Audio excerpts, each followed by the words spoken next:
Good evening and welcome back to the FFS podcast. I'm your host Praddy once again, and this is episode number 3 of season 2 of the It's Classified series. Now, for those of you joining us here for the first time, the IC series or It's Classified series is something that we began last year, where we rank, tier list, and rate anything in the world of football, whether it be football managers, football clubs, football players, men and women's football. We cover it all, we tier them all, we rank them all.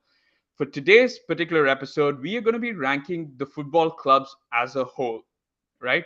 So we're going to be looking, and these football clubs have been ranked already on the basis of their valuation. So the top 10 are already ranked by Forbes based on their valuation, based on how much they're valued as a club as a whole. So we're going to be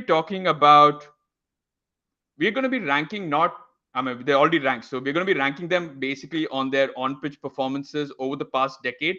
So 2012 to 2022. So keep that in mind when we're going to be ranking all of this to those of you watching as well, because you may say that, a certain club has had so many trophies, but we're talking about only the last decade. So keep that in mind. And we're going to be talking about on-pitch performances, slightly give a little less weightage to off-pitch performances. We're going to be talking about, why they should be ranked where they are, why they are valued at the why they're valued at where they are, and whether that valuation is actually right. So we'll touch upon all of that. I don't want to. I mean, if we delve a lot into this particular topic, we could be sitting here for 3 hours, and I don't think everyone's got that much of time on our hands. But we'll try and keep it short.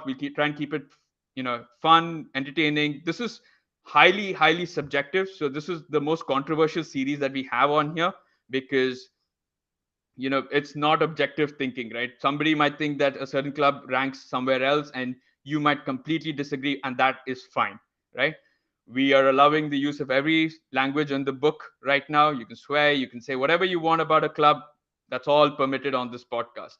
So without further ado, let's go ahead and ask for introductions from our guests on today's panel. So we'll start in alphabetical order as we normally do. So let's start off with Arvind. Arvind, welcome back to the podcast. How's it going? And why don't you tell us a bit about yourself? I think you're United muted. fan. No, hello.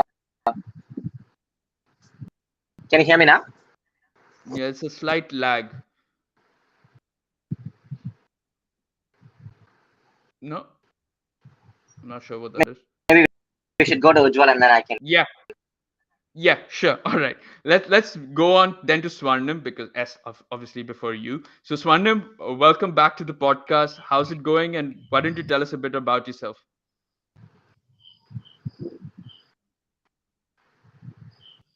Swarnim? Hi, yes. Yeah. Hi, I'm Swarnim. I'm a Juventus fan. Actually, I'm a football coach. I've worked for about 6 years in Europe, and I had to come back because of some family reasons. And I'm a Juve fan. Let's stick to that for now. Awesome. Great. Yeah, Swarnim's been on the podcast multiple times before, so I'm glad we could have him back on here. Finally, to have some Serie A representation. We haven't had that all season, so hopefully, I'm glad that we could have him back on here. And lastly, we go to Ujwal. So Ujwal, welcome back to the podcast. How's it going? And why don't you tell us a bit about yourself? Firstly, thanks a lot, Pradyum, for having me on this podcast. Also, it's quite refreshing to see you, a football coach and a Serie A fan. So that's awesome, Swarnim. Hi, Arvind. I hope everyone's okay. My name's Ujwal. I'm a Real Madrid fan, but I'm a very objective fan. So in case if you feel my views are biased, it's probably not the case. It's probably I'm just batting for the right side with the right facts and the right assessment. I like to believe I'm a lawyer by profession. I do commercial litigation, arbitration, and quite a bit of sports law as well. I've done my football coaching licenses as well. I've done my D license. I appeared for my C license, but I just don't think I have the time, and nor am I good enough, by the way, I think, to clear my C license. So that's where it stands. But maybe like in the next couple of years, I'll probably just clear my C license as well, if time permits. Done my sports MBA as well. So I like a bit of commercial analysis on what do we look at. So yeah, that's just who I am really. So look forward to talking on all the things you've lined up today, Yeah, Pradyum. definitely. Yeah, I'm hoping for a good half-filled or hour and a half-filled entertainment spot. Now, Arvind, can we get back to you and hopefully it works this time? Hopefully you can hear me. So I'm Arvind and I'm from Chennai. Uh, and that's great that you can hear me pretty much all my life, I guess. So we've always grown up talking about football, and it's great that we're able to do it on be here with you, Ujwal and Swarnim. I'm looking forward to discussing this with you. Awesome. All right, great. So I'm glad we could have everyone on here. So let's talk about, or let me to those watching this, right? I've already explained everything to my guests on this podcast, but it only makes sense that I explain it. I explain what's going to happen to the audience watching or listening in. So what we're going to be doing is first I am going to share my screen. Oh, there's some static. Okay. Um, all right. Yeah, if that should work. You can see All right, it. great. Yeah. So if you're watching this on YouTube, you can see this hopefully clearly. Now we've got we've got 5 tiers and we've got 10 teams. Now, like I said, these teams have been ranked based on their one. I'm just gonna have to mute a couple because there's some sort of echo that's coming out. Swarnim, could you just try and reduce your your volume slightly? Just give me a Uh, second. sure. Yeah. Just a bit.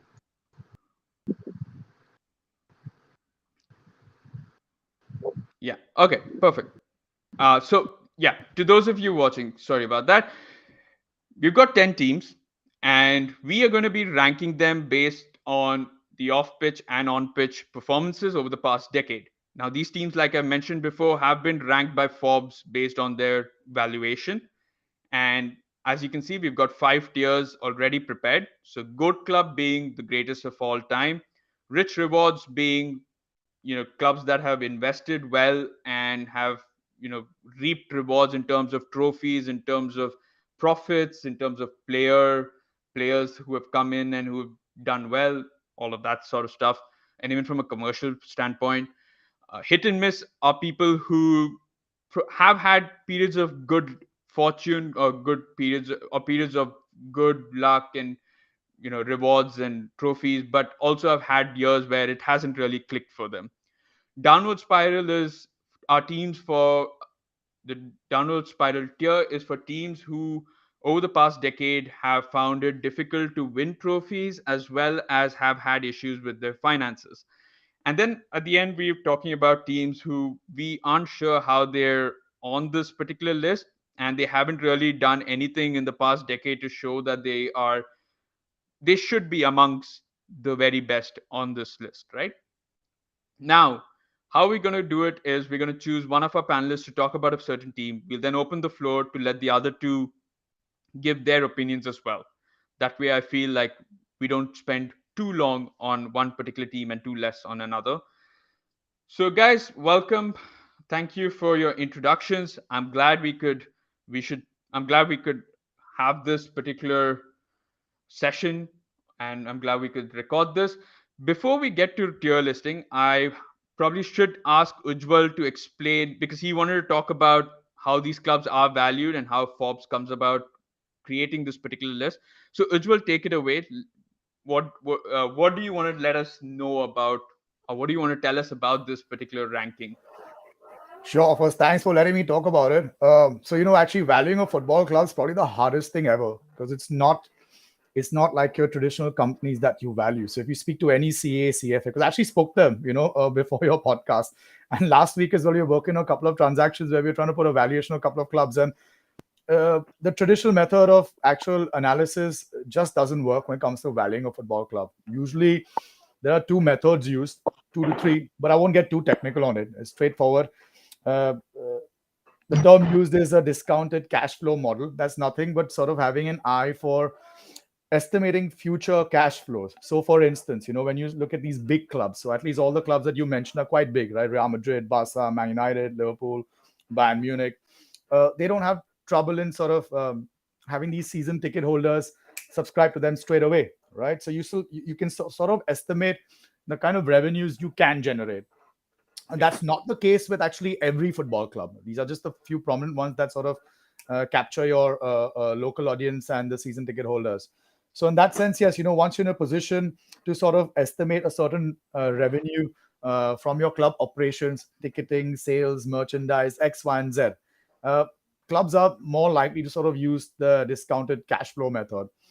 But as I said, that's sort of applicable to tier one clubs, according to me. This is my personal opinion, right? A CFA or CA could disagree with me.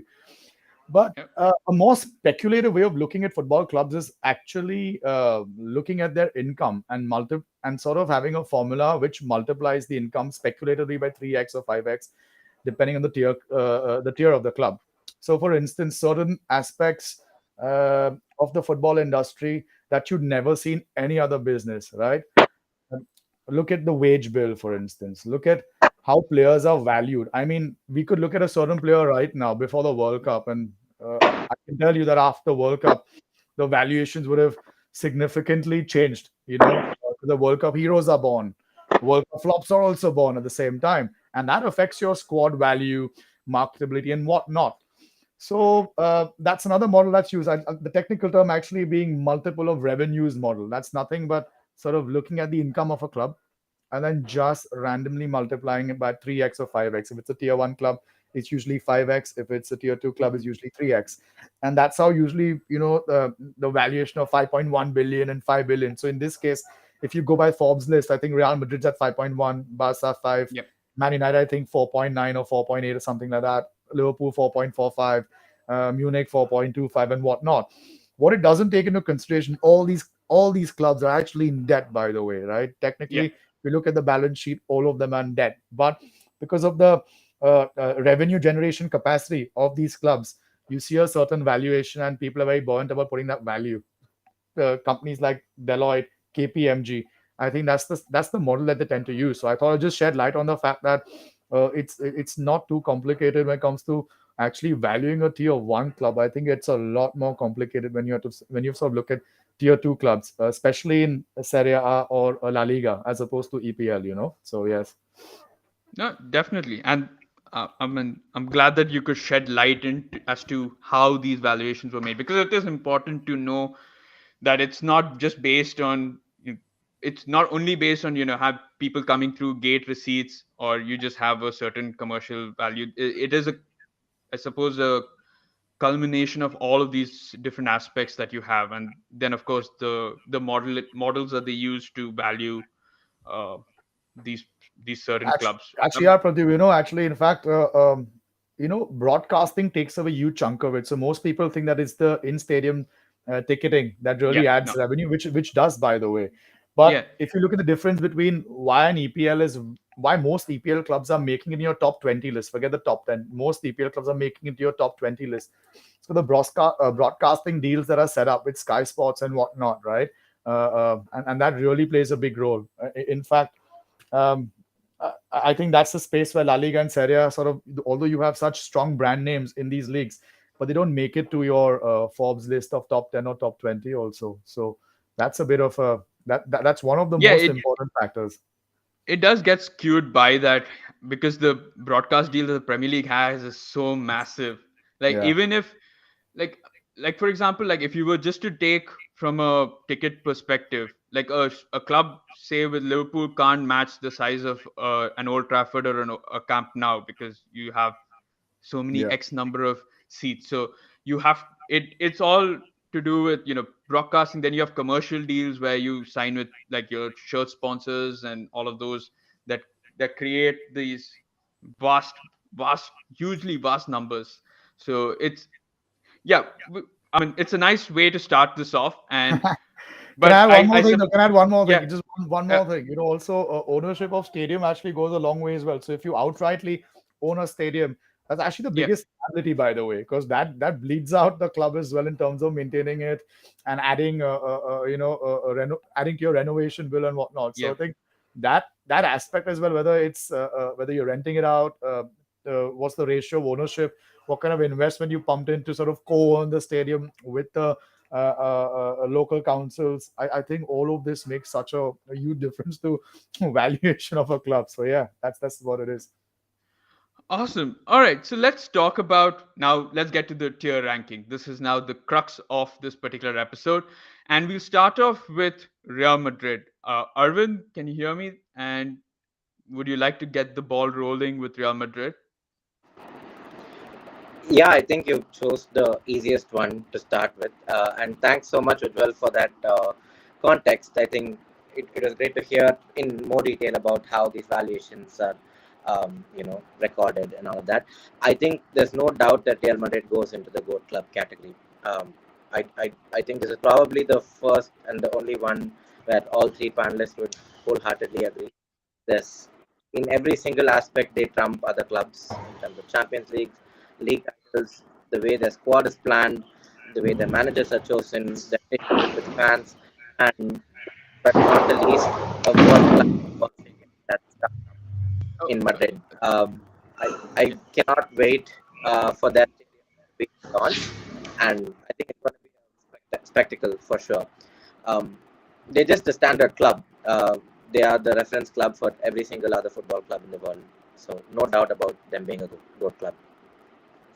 Okay, great. So, in terms of their trophy, I suppose it's their European endeavors that have really outshone everyone else. Because in terms of the league, I think over the past decade, Barcelona's probably pipped them a little more, and then we've got other clubs on this list who probably won a lot more league titles. But I do agree in terms of, I suppose, everything put together, whether it be to win what 5 in 7 UCL trophies. I'm not sure how many it was. Yeah, 5 I know, Yeah. but it's insane. And yeah, okay. I'll throw it out to the others. So Swarnim, would you agree with what Arvind said as to Real Madrid being the sort of pinnacle club over the past decade?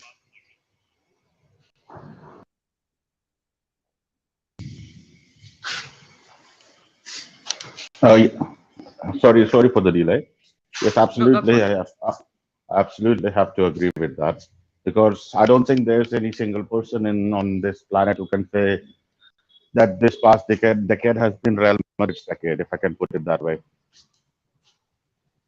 Yeah, and Ujwal, like how does it feel like listening to everyone else talk or speak laurels about your club? Because like they've been the sort of benchmark for every other club, even when they were going through a tough period, probably with Ronaldo leaving, and then they had that Lopetegui era where so yes, I don't know who the other one was. Soler was it? I'm not sure what his full name was. Solari, yeah, Solari. Solari. So that particular era was a bit tough, but you've seen how they've rebounded every single time, whether it be with Zidane, now we're seeing it with Carlo.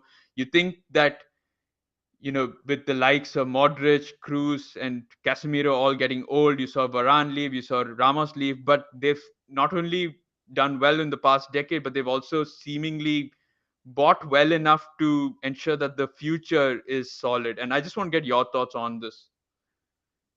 Right. So I wish, I think Swarnim said that everyone's got to agree with Real Madrid as being a reference point of a club in the past decade, but I don't think the FIFA Ballon d'Or ceremony thinks that way. We've been ranked as the third best club in a season where we won the La Liga and the Champions League, but clearly City have pipped us to it. Liverpool have runners up in the EPL. I think I'm not even Yeah, sure what they won last year. I think they won the FA Cup or we something like that.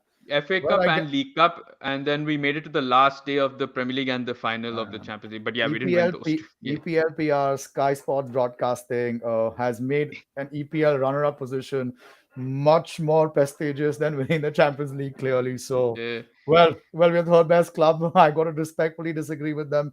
I think, yeah, past decade actually, it's been quite strange because if you see every season in which we won the Champions League, we've never been the favorites to win it. Really, we've never yeah. been the favorites to win the Champions League, right?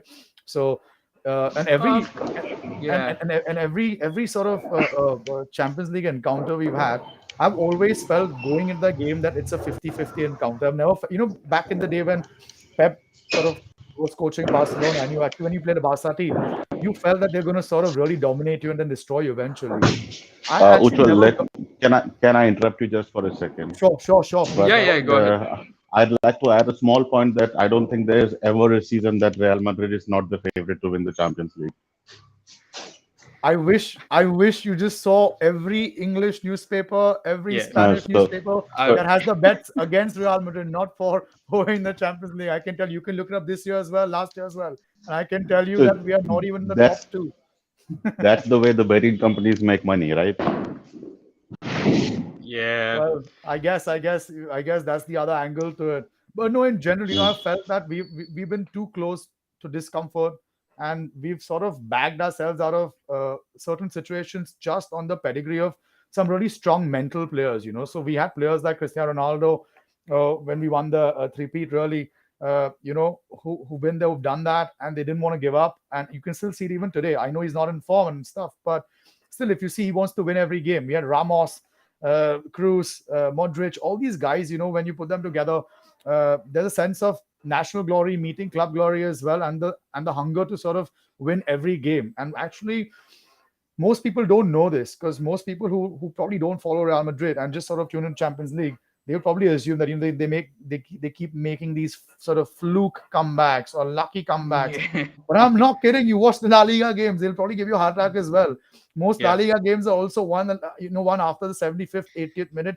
This season, so many 90th minute winners we've had and draws we've had. So I'm just saying, it's just in the club's DNA. I remember what Oh, United used to do back in the day.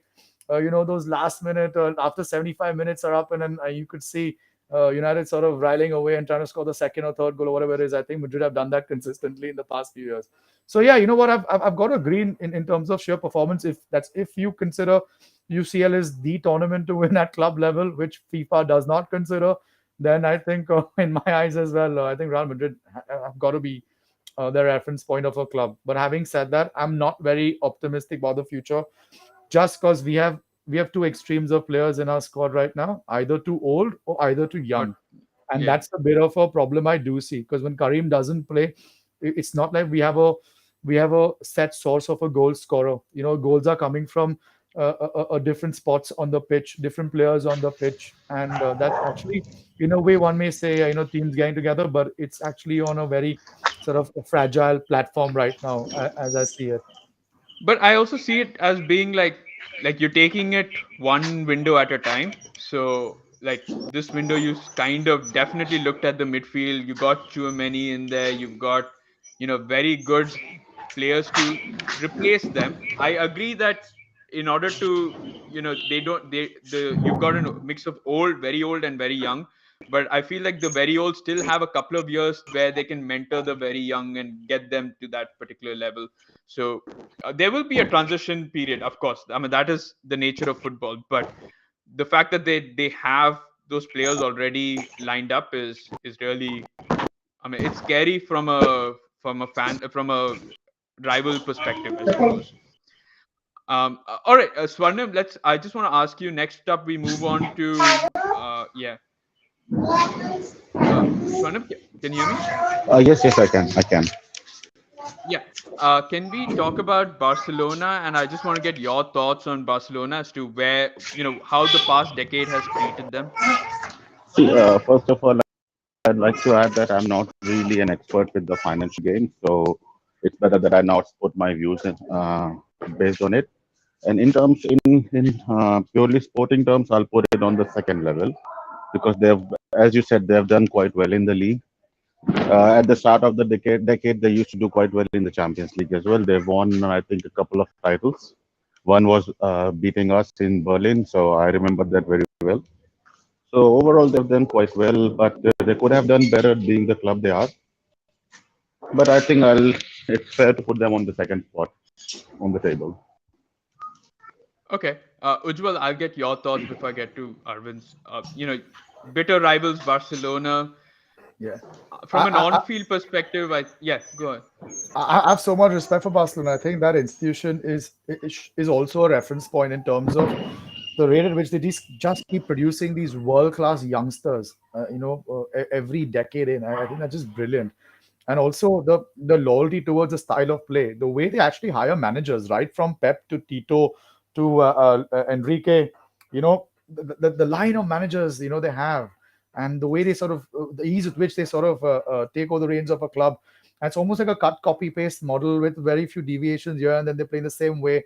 Just for instance, I was talking to a couple of Premier League fans last week, and I was just telling them that clubs like Real Madrid and Barcelona, we don't have the luxury of actually having a transition period that exceeds one Mm, season, And that's yeah. the term that I keep seeing very loosely floated in the Premier League, where we're in a transition phase for 2 years, 3 years, 4 years. And that sort of, I can't relate to it. I understand the competitiveness of EPL, but clubs like Barca, Real Madrid, the rate at which they sort of, the vision they have in terms of quickly making changes, quickly getting the right players, quickly ensuring that the plane's just sort of taken off.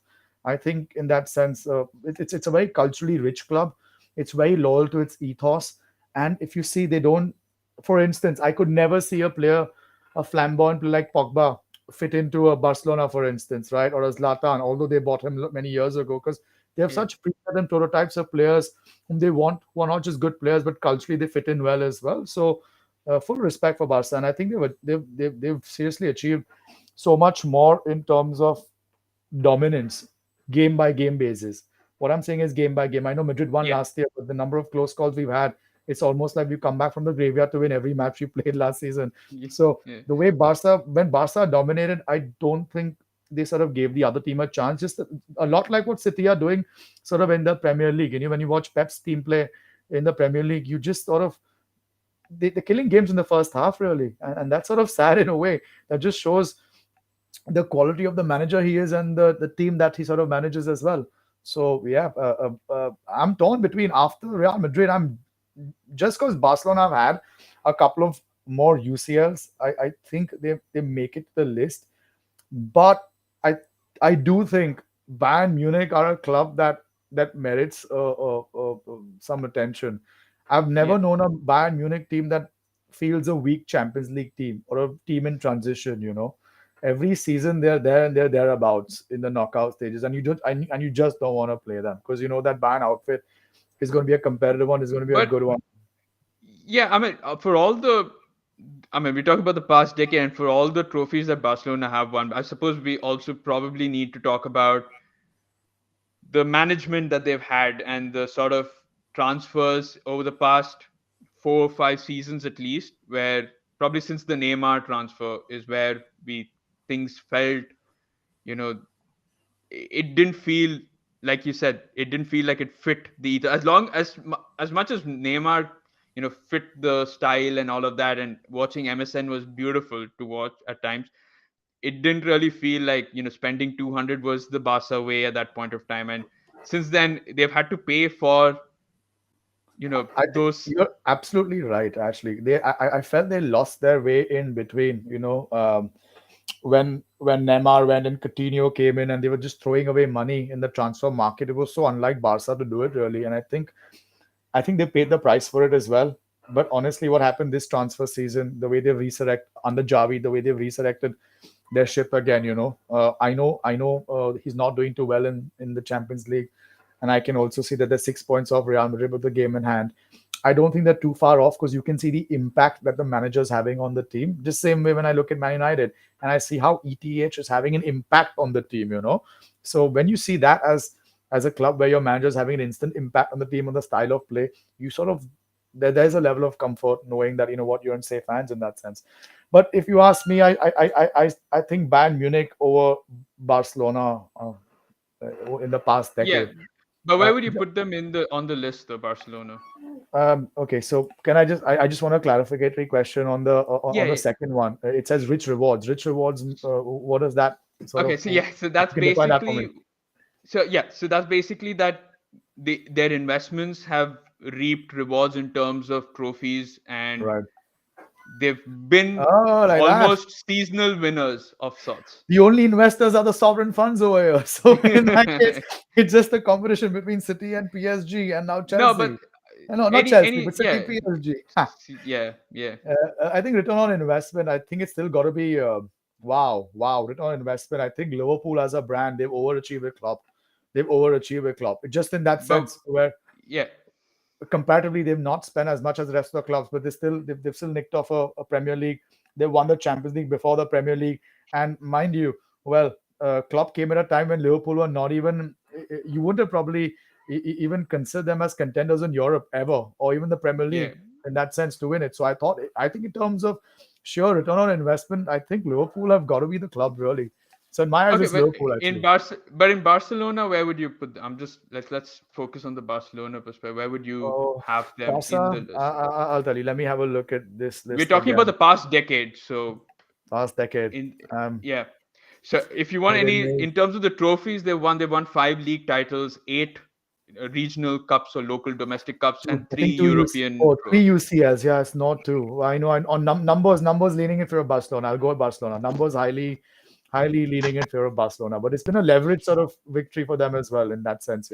Debt laden trophies are there in store. So Yeah, but yeah. they've only when they only won the one trophy during the past decade, haven't they? The one Champions League. I don't think they've won more than No, that. they I think they won in 2014 with Neymar. I think after that, I don't think they Yeah, won a yeah. So that yeah. was the After one, and that's then all back been Real Madrid. it Yeah, was 2011 before that, yeah, I think under Pep. So, but they won a host of La Liga trophies here. So yeah. every year it's been Barca, barring the 2 seasons where Atletico Madrid have sort of stepped up. So in Europe, I think that's why I said if I had to rank them somewhere over here, um, I'm not sure if it's a Go Club because I think Real Madrid takes that one for Yeah. me. I'm not being biased though, really, I'm not. Um, Rich rewards, not quite. Hit and miss also, I can't say. Downward spiral. I would have said that last season, but not this season because you can see what Javi's doing. Although I think he may be up for, Yeah, he may be sacked. Who knows? And then we could yeah. probably look at them as a downward spiral club with a host of them. And what's the last one? How are they here? How No, was no, they? they Yeah, definitely here. I'd say uh, just with the options I have in front of me, I would say downward spiral because they haven't really seen those glory days, what they were used to. I think the Coleman reign, I think, sort of took them a step back. And then Javi's also a rookie manager in that sense. They've got him fresh from Qatar, I think, from Al Sadd, right? yeah, So yeah. Qatar or Saudi? I'm not. Yeah, I think it's Qatar. Yeah, it's Qatar, Qatar. Qatar, Yeah, Qatar. Qatar. Yeah. So Uh, close. okay. Yeah, Uh, downward for uh, me. Perfect. Arvind, your thoughts on this? Yeah, I Do think you some of agree the with? points Ujwal raised were very valid, right? I think, especially about the transition period. I love how Spanish clubs really don't have time and they get on with it. I have huge respect for La Masia, the talent that they produce, Xavi and Pedri. They never keep stopping, and the structure of the club is so intact. And the way they play doesn't change depending on the manager. And as a United fan, I know how painful that can be. So huge respect for Barcelona, but they really lost the plot somewhere with Barto at the helm, with the deals of Coutinho and Dembele. As good as he is playing right now, I think those deals were just not financially and economically sustainable, and they're really facing the consequences of his actions today. And even as well as Xavi has done in the league with Barcelona, their budgets for the current year actually estimate that they need to finish in the quarterfinals of the Champions League, and that's how it's sustainable. And as we speak today, it looks like they're going to get demoted to the Europa League, and I can't emphasize how big a catastrophe that is for Barcelona as a club, financially Yeah, speaking. yeah. So The fact just that they weren't able to register a lot of people until certain things were moved around was it's crazy because um yeah, one- just to put so that everyday terms, right? It's almost like you're taking a loan against your house to pay for your groceries. That's pretty much what they did Yeah, and then lever it a million times over to try and pay back some amount. But all right, so where would you put them? Would you put them as a downward spiral given the? because we're focusing a lot on the last decade and on field performances more than the financial side of things. I put them in rich rewards because if you look at the decade gone by, they've definitely reaped the rewards of their structure and their academy and their great line of managers, and they've won a UCL and multiple league titles with Messi dominating world football in the last decade. So I put them in rich rewards, but they're heading towards the downward spiral if we do a episode of this maybe a year down the line. That's where I put them. Fair enough. Okay.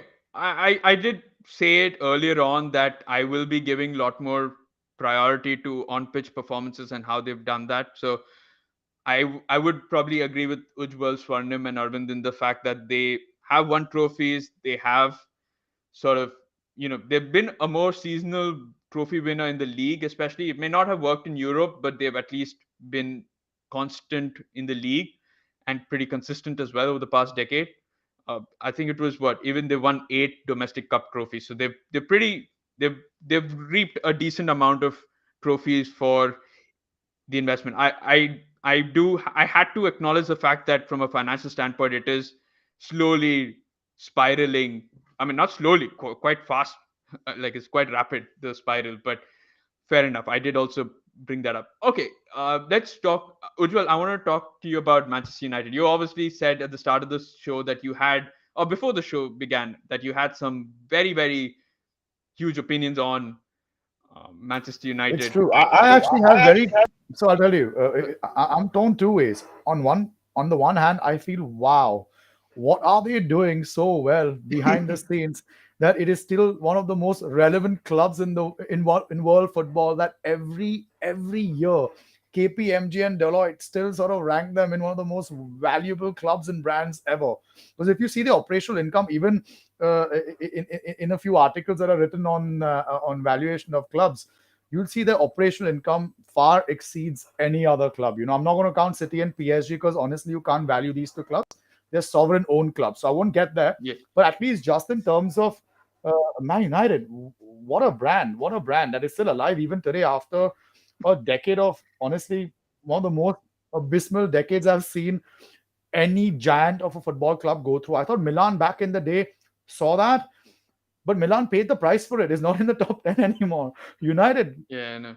all United, what is the most startling thing is that Real Madrid has to win UCL trophies in 8 seasons to be number one today. United can play in Europa League. They may fall out of it.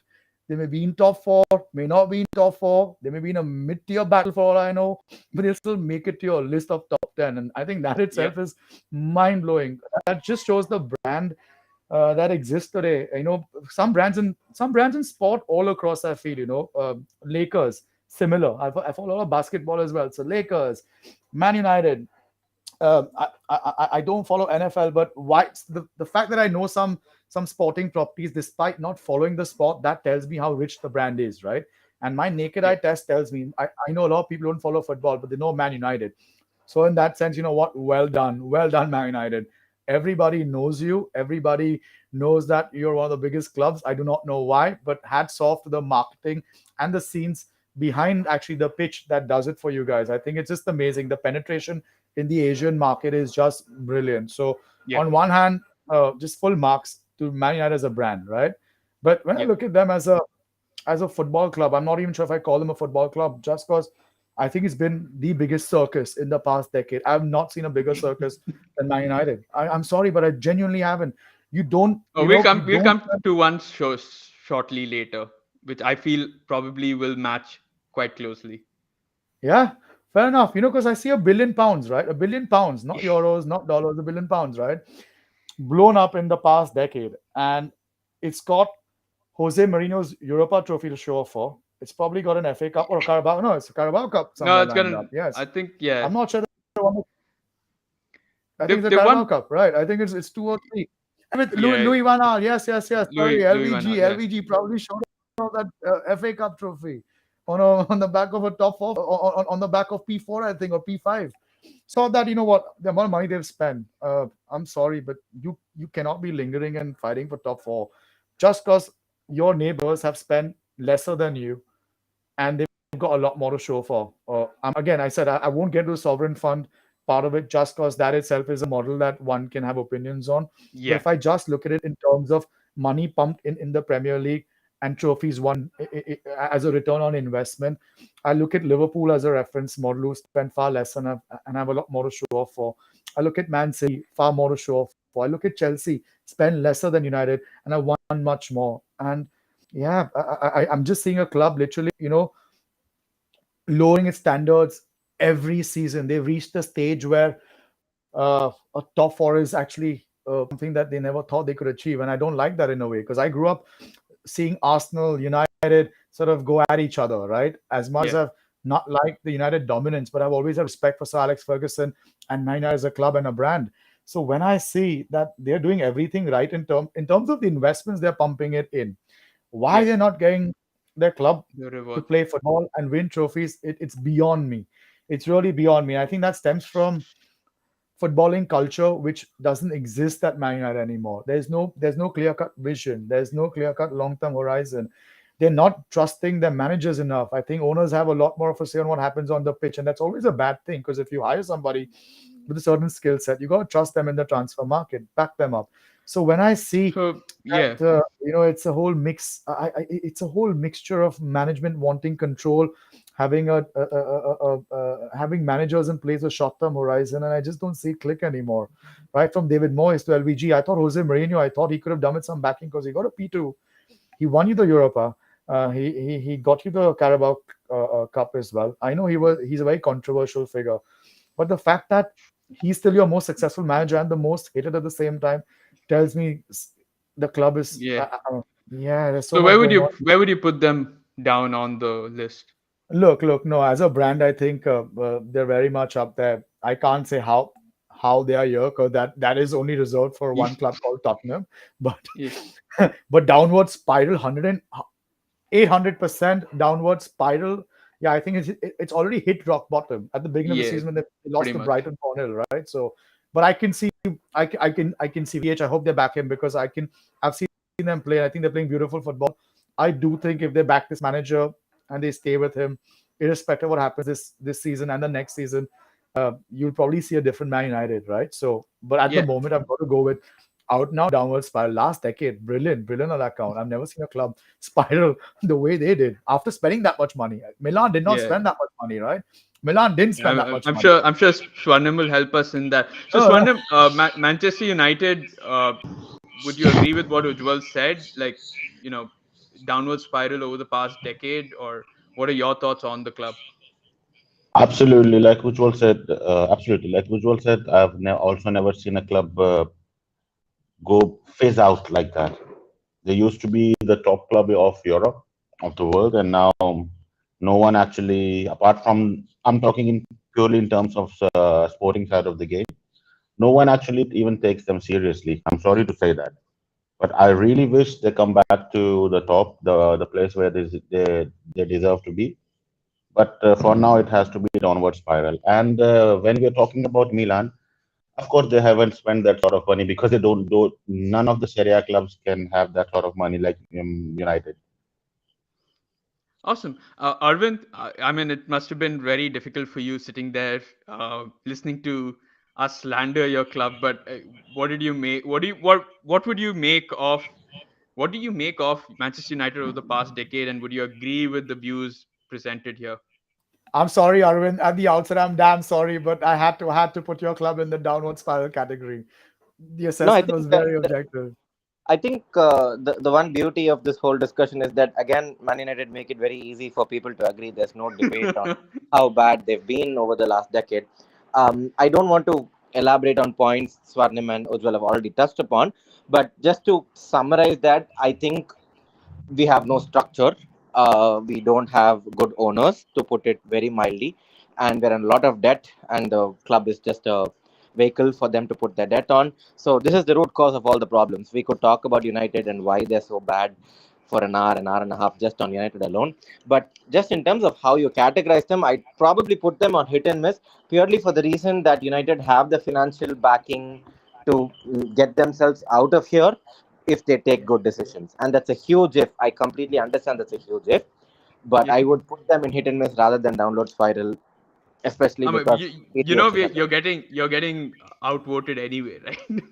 I know. Well, I have a question. I For have a whatever it's question for worth. Arvind, though. I have a question for Yeah. Arvind, genuinely, So, Arvind, most of my friends genuinely are hardcore United supporters. Yeah. And as a Cristiano Ronaldo fan, per se, right, I'd follow him everywhere. There's some individuals in sport, I'd follow them anywhere they go. Yeah. Jose Mourinho, Cristiano Ronaldo, I'm just going to follow them wherever they go. So, I've actually seen a lot of United games in the past 4 or 5 years, actually. Yeah. Most of my friends keep complaining about the Glazers. Everything, something goes wrong on the pitch, the Glazers. But I actually have a question, in terms of they've tried everything. The way I see it, they've given you a pedigreed manager. After David Moyes, they gave you an LVG. That didn't work out. But at that point in time, it was a good appointment. Very few people would have questioned his appointment at that point in time because he had the credentials to take on a big club, like Man United. Yeah. Then you had a person like I think it was Jose Mourinho right after. It was Jose in 2000. Yeah, it was LVG who took over after Mourinho. LVG, Jose. Sorry, Mourinho took after LVG. Sorry. Mourinho, right. Mourinho as well. So they tried a quick fixer of a manager, who's won with Chelsea over different decades as well and sort of had a reputation for winning back in the day. Then you also tried your what Barca do, their own legends taking over a club like Xavi, Enrique, Pep, and all these guys. That's the model they follow. United tried that as well with Ole. At the same time, they've always been one of the biggest spenders in a transfer market. So where do you think actually the owner takes the buck for this? Because I feel at times you've got to pull up your players, you've got to pull up your manager, and I don't think your managers and your players get that much criticism under the guise of actually the owners being criticized. I think the owners tend to cloud and tend to shield actually a host of failures that would probably surface if there were different owners in place. Do you agree or disagree with that though? If I had to pick one word, I have to disagree, but I can explain and elaborate because the Glazers being here and the financial mess that the club is in because of them, like I said, it's a whole episode dedicated to it in itself, right? But to put it short, they bought something they couldn't afford by borrowing some money and put that money on the club's debt, which we still continue to pay. For the record, we are the only club in the whole country, maybe the only club in Europe to continue paying dividends to the Glazers or the owners. In this case, they pay about £30 million every year as dividends to the owners for not even putting their own money to buy the club. This club is not interested in fighting for top trophies because the owners simply don't care. All they want to do is get into the Champions League because that guarantees their UCL money every year, and they're happy with that. In terms of you asked about why it doesn't work out with different managers in spite of spending so much money. You actually answered your own question. We keep spending money without thinking about whether it fits with the ethos of the club, whether it fits with our structure, because we don't have a structure. Liverpool have had Michael Edwards. Chelsea have had Marina. I can't get her last name. Barcelona have an entire structure and they have a director of football. PSG recently hired Luis Campos, and you can see the effect of his footballing philosophy and structure paying dividends already for PSG, and they were in a mess last year where you all thought that Neymar, Mbappe and Messi couldn't play together, but really it just needed somebody at the helm who understands football and not just the business side of things to make decisions on transfers, where when a manager changes, that doesn't change your club by 360 degrees, right? It only changes, okay, the manager has changed, but the next manager coming in should also fit in with the players that are already there and fit in with how the club wants to play and how they want to move forward. That has been completely absent at United because the Glazers only wanted Ed Woodward out there. And Ed Woodward is a literal chartered accountant. He understands business, he understands numbers. He's great at signing marketing deals. We have a tractor sponsorship, we have a noodle sponsorship, we have any sponsorship that can name, and that's the focus. That's been the focus for this club all these years. And while Woodward has gone, it doesn't mean that we have somebody who understands football at the helm. So it's a huge problem, and the problem is very much it starts and ends with the Glazers. This is not to say that our players have not been bad or managers have not been bad decisions. All of that is true. All of what you said is true, but they've not been put in a place where they've been set up for success. Uh, so if at all we've had any little success, if it's a Carabao Cup, it's despite the owners and not because of them. I think I'll leave it at that.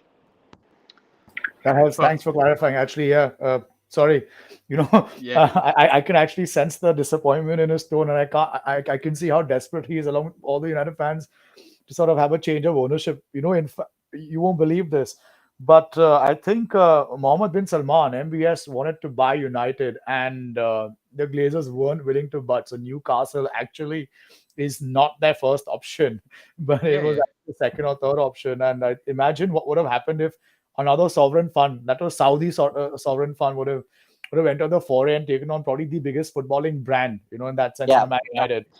I mean, I wouldn't have wanted that from an ethical point of view, but that's a different discussion altogether. Right, But right, there is going to be a fulcrum where they have to decide, right? Because the Glazers don't want to spend money on renovating the stadium, and Old Trafford yeah, is in very, very poor condition. The roofs are I've leaking. heard that. There's no network. There's a lot of investment that's going to be needed, which is why there was talk over the summer of them wanting to spend part of their ownership. They want to sell like 10% or something. That's going Right. to happen. There's going to be some movement over the next couple of But are years. you optimistic now? Because I can sense a certain level of recruitment in this transfer market. Where they've got Casemiro, they've got Anthony. They're getting all these guys as well to play together, and ETH seems to be doing a pretty decent job now. I By making some very I'm tough calls. only optimistic because I completely trust ETH. But even this transfer window would say was an example of really really poor footballing operations, because there's no reason that we should have bought Anthony for 80 million pounds when he was available for 50 2 months before that. I I love Casemiro, but I don't think from a financial perspective it's going to be good for us in the long run, because Real Madrid bought him for 14 million pounds, won 5 Champions Leagues, won a couple of league titles, and sold him for 70 million pounds at 31 years old. He was But the look at highest the transfer. brand pull.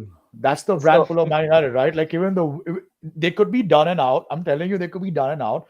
I still remember in a season where they were playing Uh, Europa, they still managed to lure in yeah. Zlatan and Pogba in the same transfer window. Even right now, they took a 5-time UCL winner from Real Madrid. And I'm just wondering, why is Casemiro going to Man United right now? Why is he doing this to himself? Has he not spoken to Cristiano over the phone? I guess that's the same thing that could also be said about Barcelona, right? We all know about their financial situation, but yet they have the pull of getting Lewandowski and Frankie and crazy number of people. All right, let's not waste too much time talking about Manchester United, because we got a few more other clubs to be talking about. So the next up on our list is Liverpool. Arvind, bitter rivals Liverpool. Where would you put them on this list, and what would you have to say about their past decade? yeah, I think quite a simple answer, like Ujwal addressed earlier. They've not spent as much as the other clubs. They've been very careful. They've bought very very smart buys, and they've made the most out of them. They are probably on a decline now, or in a transition now, as they try to see how many years they can squeeze out of Klopp. But just looking at the past decade, beating going toe to toe with this City side with a state backing and a freak in Pep Guardiola at the helm, just to be level with them and make it somewhat of a contest, I think is a phenomenal achievement, as much as it hurts to say. So I'd put them along with Barcelona in rich rewards. They've had a great decade, and I just hope it's the last one they have for a few more to come. Okay. Swarnim, your thoughts on Liverpool?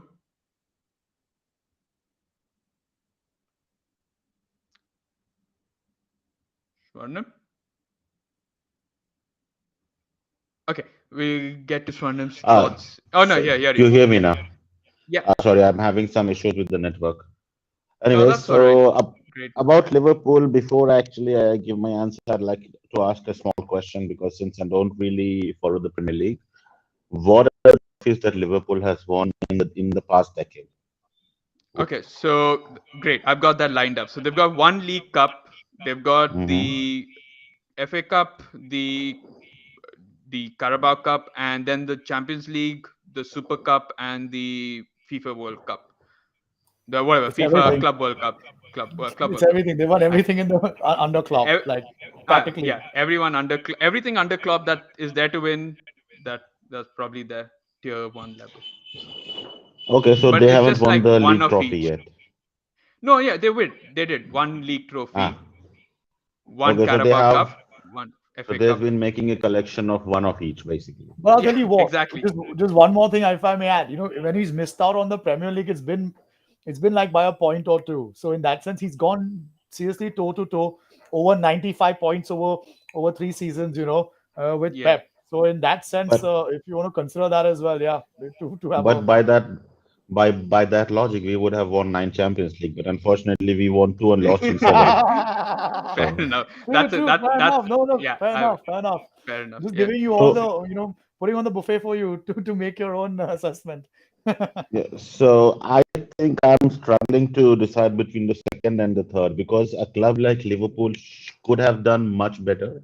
I'm not saying Yep. they were bad, but a club with a history like Liverpool should have done better than Man City. With all due respect to Man City and Chelsea, with the Okay. players they have, with the coach they have, I think they should could have done better. So I would hesitantly put them into the third position. But if I can make it Okay. a new category, that would be two and a half. That's where I would put them. Fair enough. Personally, I feel okay. Actually, before my thoughts, let's get Ujwal your thoughts on Liverpool. Where would you have them? Pradeep, are you a Liverpool fan? I can't see Yeah, your yeah. jersey. Ah, you're wearing Oh, Liverpool yeah, jersey, yeah, is it? yeah. Sorry, I couldn't see it. I can't see it Yes. on my screen. Oh, great. You'll have a lot to say because I actually disagree with him on several counts just because I just don't think Liverpool were that club that were even contenders to win any trophy, right? At a time when Klopp took over. I know Rodgers came really close, but with Suarez, but it was a one-off season, and I never really saw them even look eye to eye with an Arsenal, irrespective of whatever was going on under Wenger back in the day. So for him to have genuinely build this club up from scratch, I feel it's an actual rebuild, just like Dortmund. It's an actual rebuild that Klopp has undertaken and a proper 4-year project. And I remember this press conference when they asked him, "So when is it that you will probably proudly show for trophy with Liverpool?" And he said, "Within 4 years, you will see one trophy at least." And something to that effect, rather, not the exact quote. So for him Yeah. to, in his first 4 years, him to have reached so many finals at cup level, in the Champions League, you can see a drastic change in the way Liverpool play because they've constantly hit your last four and finals as well of the UCL multiple times over under him. So in the past 7 years, almost 6 to 7 trophies and one of each kind, and also playing well. He could have Yeah. won more. It's not like he's played well in one season and then suddenly dropped off in the Premier League to piece. This season's obviously is an exception, but in the past 6 seasons, I think it's just been a phenomenal ride. So for me, actually, when you say rich rewards, um, I would actually put Liverpool right up there, just because it's changed only after Klopp has arrived, and it's changed drastically to an extent where uh, every game they went in the UCL, they were touted as favorites, barring City. City and Pep have been the only sort of combination, along with PSG, where they've been favorites to win everything every year. Other in Yeah. terms of the bookies as well, but otherwise Liverpool with the non-state funding, with also being the third or the fourth, I think third or fourth highest spending club in the Premier League over the past decade, to have nicked off the trophies they have. Man, I possibly can't look criticize them. But this season, yeah, looks a bit off. I would actually say hit and miss is our level. And I say that, yeah, because Klopp's done insane for Liverpool. Like, he's God sent. I think FSG's best recruitment was Klopp. You can talk about Alisson, you can talk about Van Dijk, you can talk about Salah, Mane, all these guys, but the best decision that FSG ever made was to hire Klopp as a manager. I know, and I feel like he would. I feel like Liverpool would have been higher on my list had they actually got Klopp back in 2012. I can understand why they didn't, because he was committed to Dortmund at that point of time and he didn't want to. But because I'm saying the last decade, and the last decade does include Brendan Rodgers' period as well, it's not been smooth sailings. Then we talk about the ownership, where things haven't been as smooth as we'd like it to be. Under the ownership, they have finally helped us win or I would say, I'd probably Why use don't you what like your Arvind. owners? Sorry, well, why don't you Okay, like your no. owners though? So the problem is the backing has been when it's been forced at times. It's not been it. So the thing is, they've let Klopp, the way that Klopp has done is the Klopp has enhanced what he's been given, right? So in the sense that FSG has spent. I'm not denying FSG hasn't spent, but I feel like they have spent when they've been able to recoup a decent amount, and that's the way football works. Fair enough, but I suppose when you're facing the likes of a state sovereign fund, it feels like you're missing out on a slight bit. And I feel like at times they've also made mistakes when it doesn't. And I'm not talking about transfers. When they come about, they've made mistakes from a management point of view where they have tried to increase ticket prices when we were languishing back in Europa. They've done several things which have been quite shady, which I'm not glad with. So I probably, I know it's 2-2, but I will probably put ourselves there. But I wouldn't disagree. You could probably put it after Barcelona and rich rewards or hit and miss. I'm just saying that if Klopp had been the manager over the past 10 years, I think we would have won a lot more. Also because at that point of time, Pep wasn't there, and I think he would have stood more chances of winning things back then. But But are you a happy given Liverpool fan today? I am I'm a happy Liverpool fan for the fact that we've still got a good squad, and we've still got, actually, I'm not saying a good squad. We've got Klopp at the helm, and we've got this season is terrible, but it happens. So I'm not too downbeat about it. I'm still happy with I'm still happy being a Liverpool squad, but I do acknowledge the past, which has been difficult as well. So If they don't make in it top four, would you still give Klopp a chance? Would you be okay with him Yeah, at the yeah, helm? of course. Yeah. I mean, Fair enough. you just listed about how over the past 5 years we've hit 90 points consecutively. We've, Right. yeah, I mean, it's Just to put in 1 year of, perspective, yeah, I'll just put in perspective. Sir Alex Ferguson's highest tally in a given season is 90 points. Pep and yeah, Klopp both have sort of surpassed that figure multiple times in the past 5 to 6 seasons in a new league for them, right? So that's why I yeah. feel that what these two guys are achieving, it's incredible. Just because we've celebrated somebody who's touched 90 points and won so many leagues by touching 90 points only once in his 26-year career, and But he's yeah. I also feel that I think Klopp's sort of had issues with coming when we comes to the finals. We've sort of choked. Like the first year, we came to the Europa final. We were probably favorites over Sevilla back then. So should have probably won that. We've had chances where we should have won more trophies than we've actually won, and I feel the lack of that is why I'm putting it at hit and miss. I still love the way we play. I still love everything, but You're a I UA feel like, fan who's not complaining about the trophies he could have won. I don't think you as a Liverpool fan can complain anymore. yeah, no. All right, let's move on quickly to the next one, and that is Bayern Munich. Ujwal, quickly on Bayern Munich. I think That's the one club I just don't want to play in Europe. I don't want to play Bayern Munich in Europe ever. Since I was a kid, I've never if wanted to there's play Bayern Munich. Yeah, genuinely, if there's never one want. club that's probably had the same sort of pedigree as a Real Madrid, it is probably Bayern Munich. And no, the thing is, every season they're strong. Every season they feel a Yeah, good team. Every season they're contenders. Every season they're coming on the back of good domestic form. I know you may say whatever you want to say about the Bundesliga. That's fine, but that doesn't change the fact that they're coming with winners and winning mentality and approaching a game just like it. So I look at a Bayern Munich team. It's always been a bunch of winners with their national team as well as with their club team. Just a difficult outfit to play every time. And also, it's a very well governed club. It's a proper footballing club. You never see a Bayern Munich throwing money away in a transfer market. It rarely yeah, happens, almost never happens. So, the guys running the club are, again, ex Bayern Munich legends who run the club, run it so well. They've understood, unlike Real Madrid Barca, which is completely club owned. I think Bayern Munich's actually a decent hybrid model of actually being privatized, but at the same time, it's club owned as well.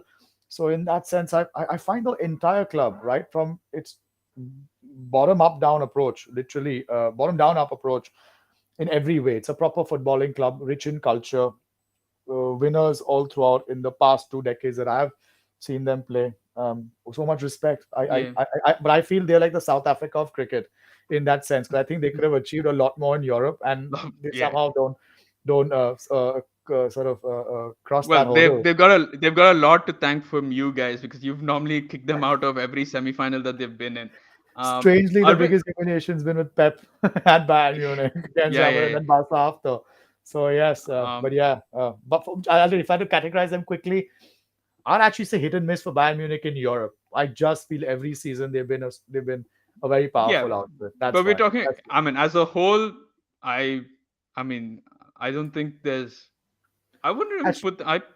Yeah, would you count league titles in like for instance, yeah, yeah, you yeah, know, yeah. would you? 10 league titles, 12 domestic cups, and Yeah. they won the Champions League recently as well in 2020 with Twice. So twice against. over. I Yeah, think they won it twice in the past decade. 2013 as well. I think they won against yeah, Dortmund, yeah, if I'm yeah, not yeah, mistaken, right? yeah, So yeah. yeah, two UCLs, 10 Bundesligas, just a well-reputed club. Not known for. No one reports about Bayern Munich and it being poorly governed.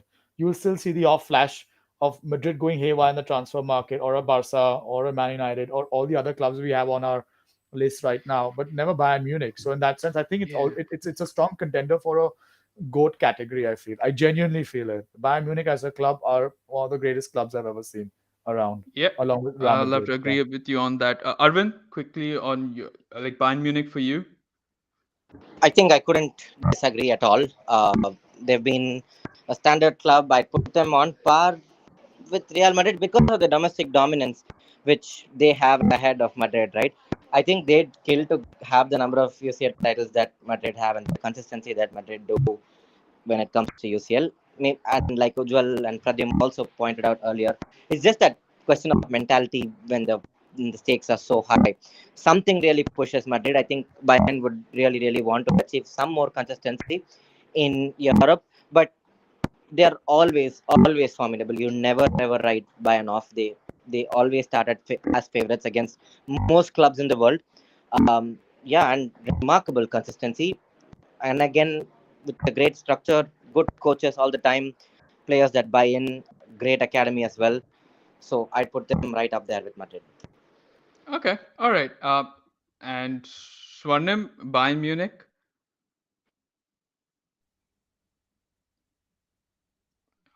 Swarnim, can you hear me? Okay, this must be some net issues. Um, hello, Swarnim. Where would you place them if you had to in this list of yours? Good. Yeah. After Madrid, I would. Now you unmuted my mic. Oh yeah, I've unmuted. Yeah. Yeah, okay. So I would place them on the first category, the GOAT category, just because of their sheer dominance. They're like a Mm-hmm. German machine, well-oiled machine. Everything's perfect. Just a few road bumps called Real Madrid every season in Europe. Apart from that, they have been the perfect club not in just a decade, but in their entire history, I'd say. Awesome. Arvind, quickly before you leave us, the noisy neighbors next door.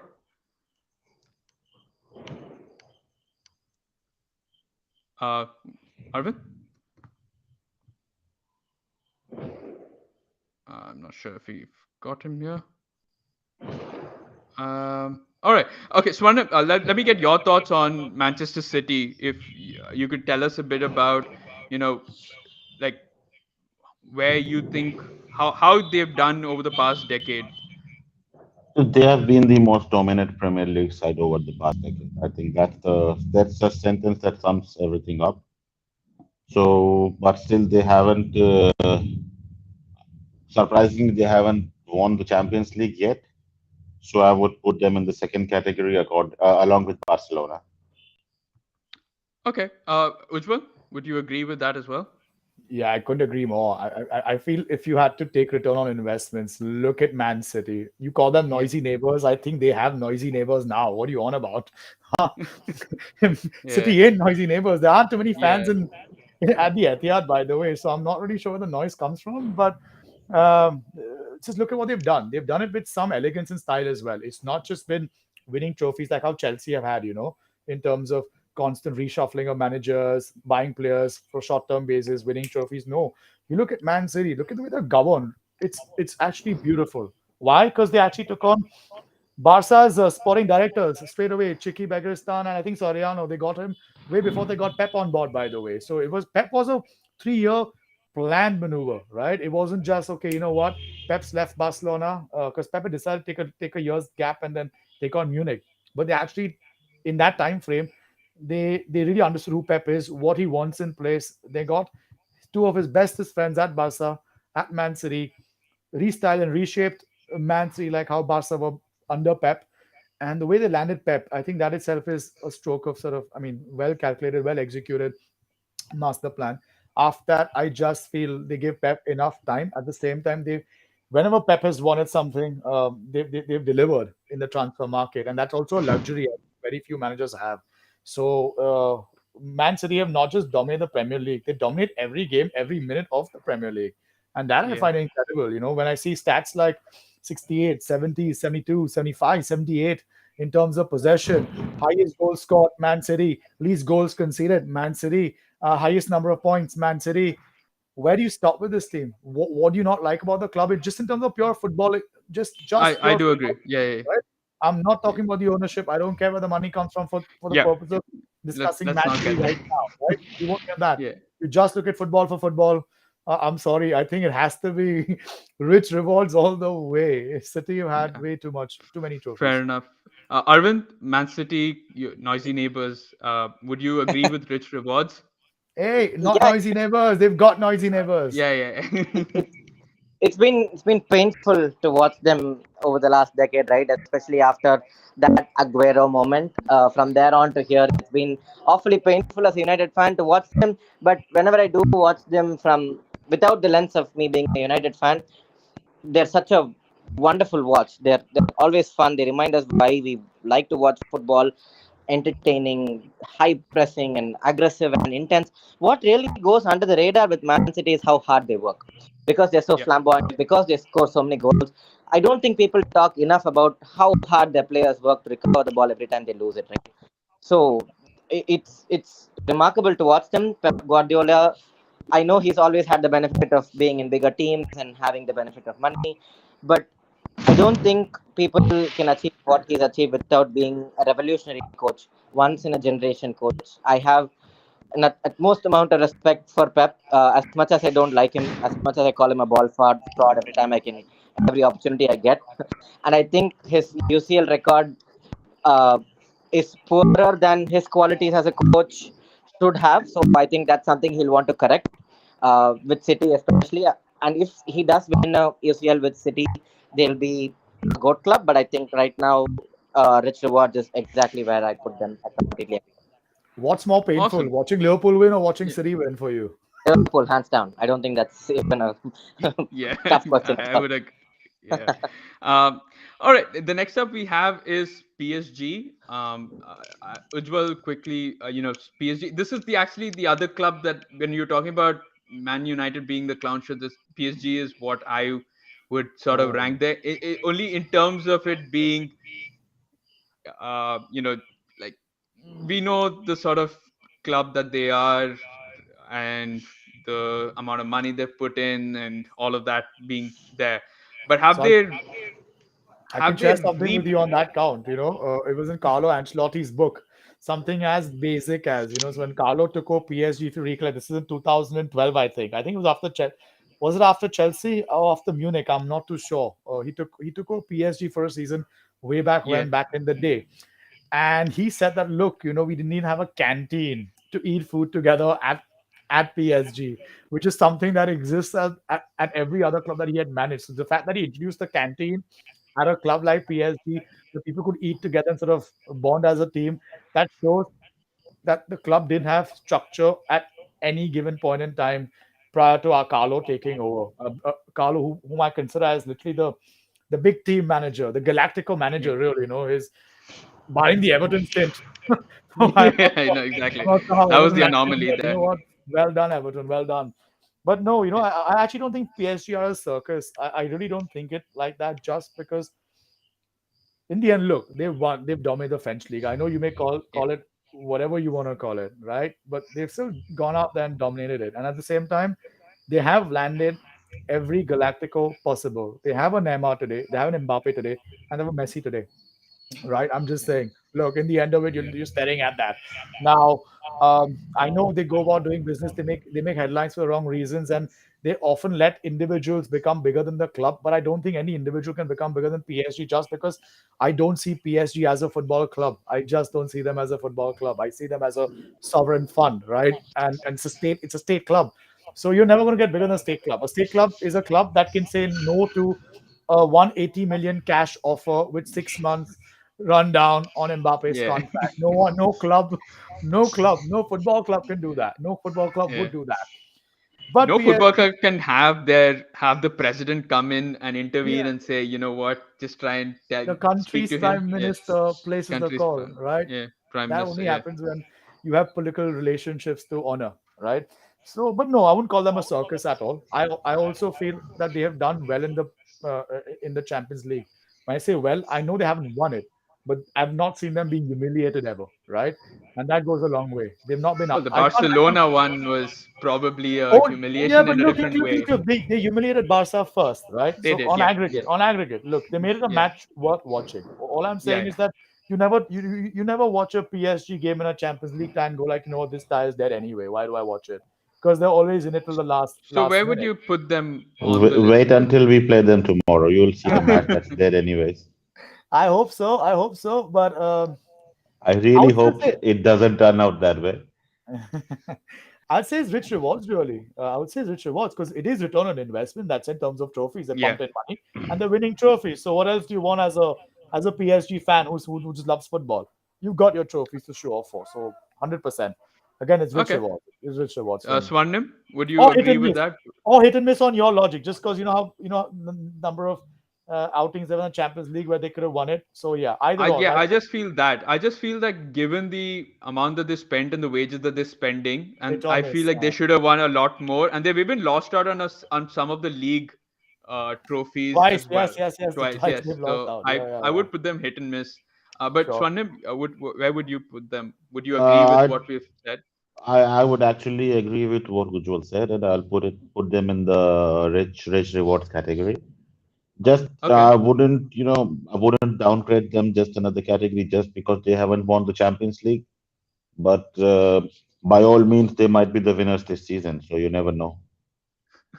I mean, we're So going I by what we have seen. Okay, so but I would put them in the second position just because of their dominance in the domestic league. okay, what I'm going to do is I'm going to put them at the end of rich rewards, just so that no, end of it, just so that we yeah. All right, so they're near hit and miss, but they're also at the end of rich rewards, which I feel is fair Mhm. enough. Now, this is a team. Next one is a team where I feel like uh, their model is kind of unique. It's sort of in the Bayern Munich path where they kind of, I'm not saying in the GOAT club, but I'm saying their model of managers is very similar to Bayern Munich, where they hire and fire.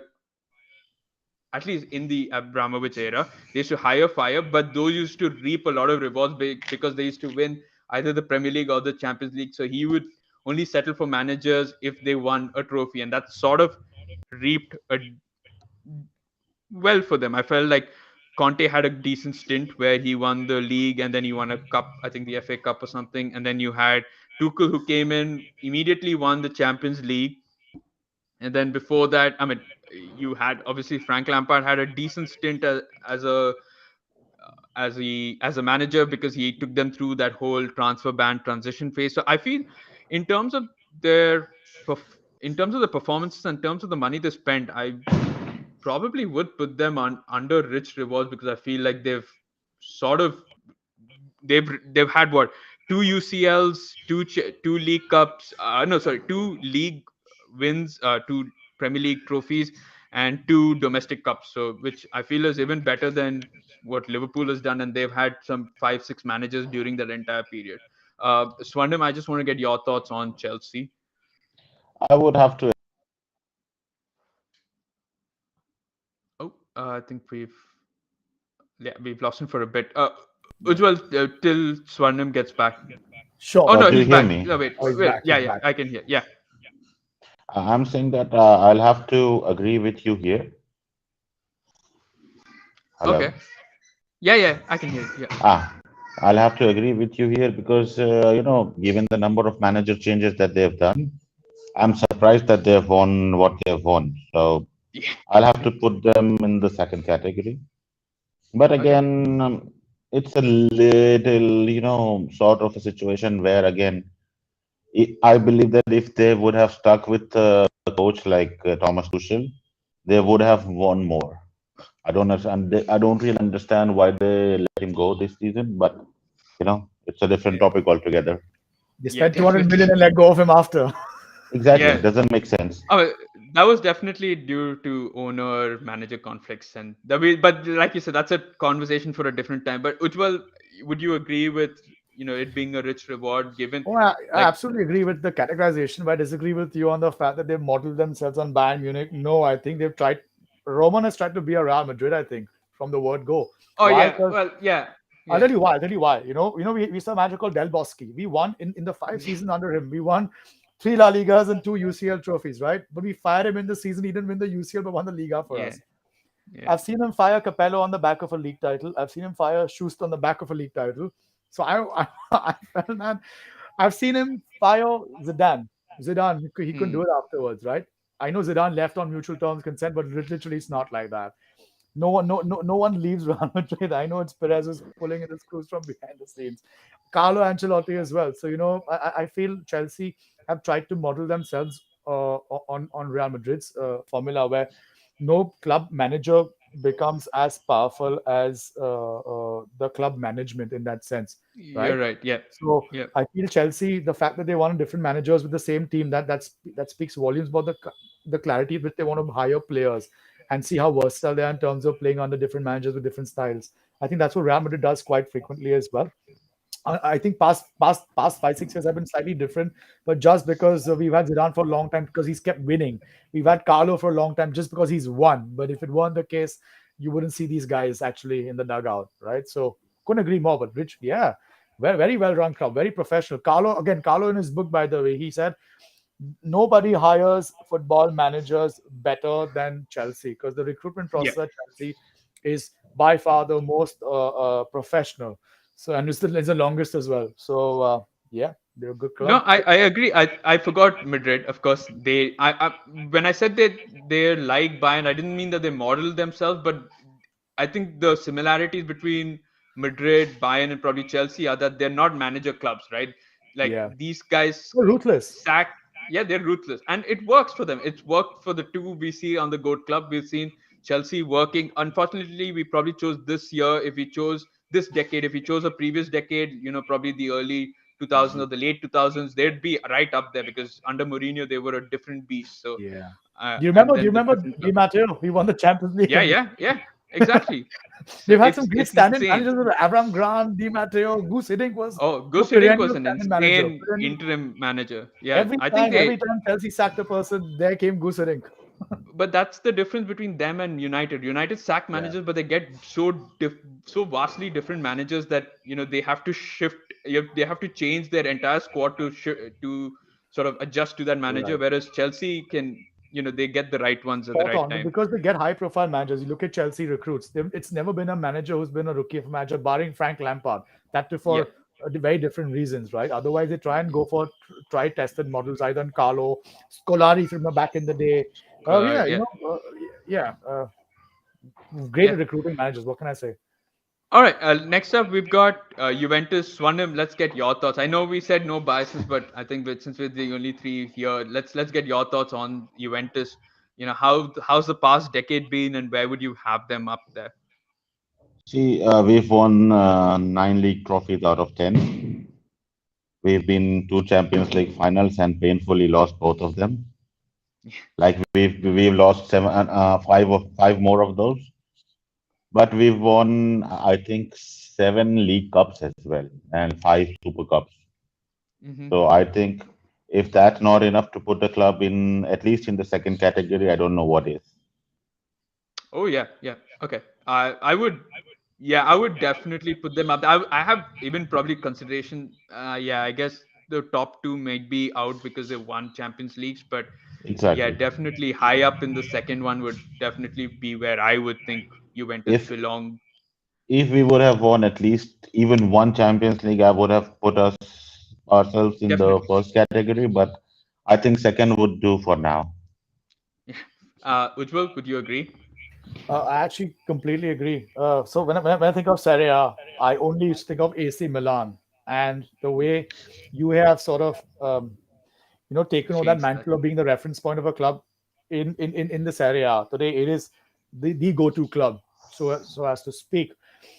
Had they, I'm confused between either hit and miss or goat, only because had they won even one UCL, I think I'd have put them in the first category. So because they've not won that UCL final, I think they've done very well in the Champions League as well over the years. Barring this season, Yeah. which seems a bit of a strange season under Allegri. Mhm. I think it's a great club. The way they've dominated Serie A, and people forget Serie A is not a, it's not unlike the La Liga where you can see Barca and Real Madrid really wheeled in and amass capital investments like no other club can. Even the Premier League, when you look at the Sovereign Fund Club, and when you look at uh, two or three other clubs where you're guaranteed capital investment, the Serie A is not that kind of a league, right? It's not a Bundesliga. It's one Yeah. of the hardest leagues to actually win because by and large, most clubs are at a very similar pay parity level. There's not much of a difference financially between a UA and then a Inter and then a Roma and then an AC as well. I'm saying it's not that big a gap The between yeah, these yeah. four The clubs, gap is right? So yeah. for them to have actually, I think what, won 9 out of 9 or something like that. What 10 what? I'm not even sure. What Yeah, Nine nine out out of of ten, ten. actually. 9 out of 10. That's a mind-blowing stat in the Serie A. You don't win Serie A like that. It's not for grabs. It's just not for grabs. So I think it would have been my first category had it just been for one UCL. But because if we agree that winning a UCL is sort of the pinnacle of success at a club level in football, just for that reason, I'd say it's rich rewards. But rich rewards, yeah, behind Barca. Barca won Yeah, those two UCLs, right? So yeah. otherwise, if you were to Oh, 1 minute. Just give me. Yeah, sure. Yeah. I think the person Fatherly duties. disagrees, huh? The child disagrees with me. I have a feeling. No, the child is trying this because he wants to use firecrackers, and we are not letting him yet. I think the person Just a disagrees. The second. child disagrees with me. I Yeah. have a Anyway, feeling. we're not going to keep you too long. We've just got one last club remaining, and I suppose we all know where that's going to go. Come on, That is down, Tottenham right down, Hotspur. please. What are they doing here? Why are Yeah, we talking about Tottenham? Why is it's it weird on? because Why is it on? Why is it on my Wikipedia page as well? Why is it on any yeah. page? Why is it in my dictionary? Someone please tell me. Someone please No, tell Sorry. me why is Tottenham a relevant club today? Please tell me. Why Why is why it? are they even in this conversation today? Tell I me have one no thing. clue. Why do I have no forms clue. slip? I mean, to be fair, it was either between them and Arsenal. They're pretty close, but neither of Yeah, them have actually. I mean, probably Arsenal's at least won a few domestic. When I was looking at the number of we have both trophies counts. each club has won on the list for over the past decade, at least there were three or four of them. And then I get to Spurs, it's like zero. So I was like, okay, great. Even That Milan have makes won the our Serie A. What, like last season, Milan won the Serie A. Great Yeah. comeback story yeah. and all that, and yet they don't make it, huh? Yeah, that but like you mentioned, Ujwal, at the start, like this is all Yeah, down to how much the the broadcasting league. deal is, how much commercial is, the Premier League being such a worldwide phenomenon and a worldwide business, right? It's like a huge multi conglomerate, so it's crazy. So unfortunately, that's how we are right now in terms of valuation. But like we said, we start off with, and they're quite hidden in that entire list because of the contrast, but that's I where they think it's are, and better that's that where they stay hidden. yeah, exactly. um yeah, I I know think Tottenham that's because Jose Mourinho chose to manage that club, and then now Conte, for some reason, wants to manage yeah. Tottenham, right? That, So yeah, but I I think that's Conte the is coming back to Juventus next season. I think. yeah. yeah, So there where were the Allegri talks go about then? that. I probably he'll go to Spurs, but the Please thing with don't say that. no, no, I think with Spurs though there is again the pull of the Premier League, the lure of being a Premier League manager is quite a lot. So definitely is the reason why they're able to attract these sort of Yeah, Everton these got Carlo talents. And Ancelotti. Enough said. yeah, if Everton can get Carlo Ancelotti, you can Why definitely can't see Tottenham get Spurs. who they want to, right? So Yeah, yeah, exactly. yeah. All right, so here we have it. Here is our list of the top 10 football clubs. Now, I know I probably wanted to have this as a men and women's sort of combined uh, topic, but of course we probably only focused on the men's side. If we talk about the women's side, City, there will be Chelsea. it's going to take another hour or so for us to Yeah. talk about where, and then I'm sure some things might adjust because clubs like Chelsea, Manchester City, Barcelona have won a lot of domestic trophies there. True. So we definitely will save that for another episode. But for this particular episode, this is the final table. I'm glad that we could. I know it's been like an hour and a half, but I'm glad we could have this conversation. I'm glad we could talk it all, discuss, where these clubs rank, and hopefully we can do a follow up. Maybe next year once they change stuff. Maybe Tottenham won't be there anymore. We'll see how things move. But thanks, Ujwal, Swarnim, and I know Arvind's already pushed off because it's Diwali, it's the long weekend. But thank you guys for being a part of the podcast, being a part of this episode.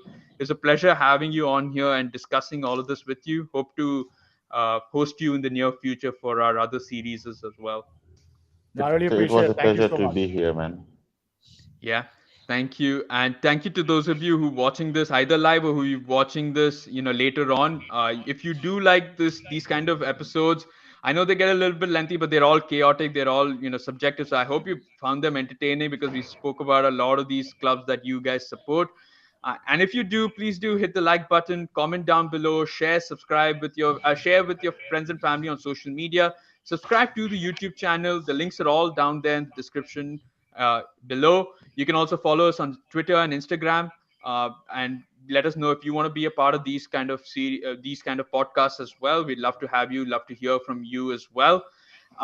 This particular series is not available on the audio podcast, but our main series and our one-on-one interviews are. So if you want to go check them out, you can do that on any podcast platform like Spotify, Apple Podcasts, Google Podcasts. You name it, we're there. Pandora, Amazon Music, we're there everywhere. So you just need to type in "For Football's Sake" podcast, and you'll get all of our catalog of episodes. And I'll catch you all on our next episode, whether it be of the IC series or any other series. But that's about it for episode number 3 of season 2 of the It's Classified series. I'm your host, Praddy, once again. You stay safe and see you.